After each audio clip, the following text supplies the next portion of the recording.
This is an examination of the hidden human condition. This is the Hidden Killers Podcast. With Tony Brueski. We are talking with Jennifer Coffindaffer right now, former FBI special agent.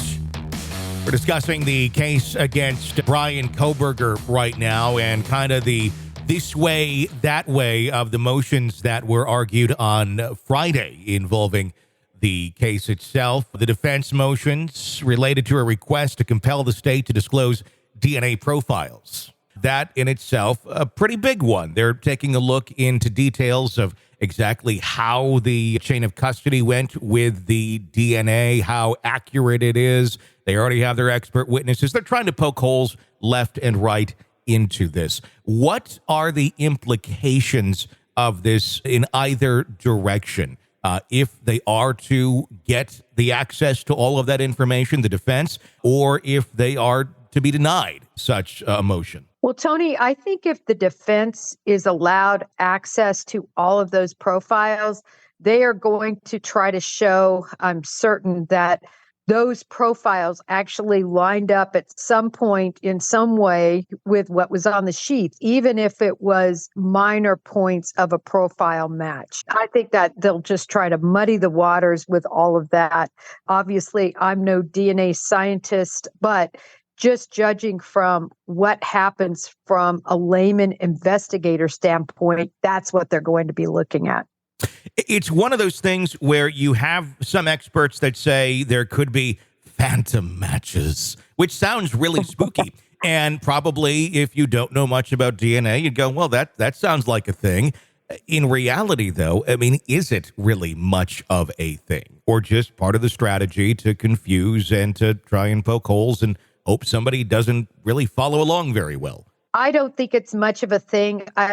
Of course, I have to be careful with saying that from the standpoint of I'm speaking from looking in from other cases I've had, from other cases I've been involved with. It's just not going to fly, because at the end of the day, even if they try to tangent off that there is a DNA match with somebody else through genetic profiling, they cannot overcome the fact that his DNA, Brian Kohberger's, is on that sheet. They can't overcome that. So hopefully the judge doesn't let them go down this rabbit hole. Hopefully those profiles aren't turned over. I think it is such a privacy violation, too, to all of those individuals who would have their profiles turned over. It's really just such a privacy violation. And I think, and I'm hopeful that the judge will really look at that. But he's got to balance that with, shouldn't they get everything? Shouldn't the defense be able to look at every single profile and see if there were any sorts of phantom matches, outside of Brian Kohberger's family tree, specifically his father? So that's a huge balance Judge is going to have to ferret through. In reality, I almost wish they would just let them have these phantom profiles, all of them, of course, completely anonymously. Then that way they have everything to pour over.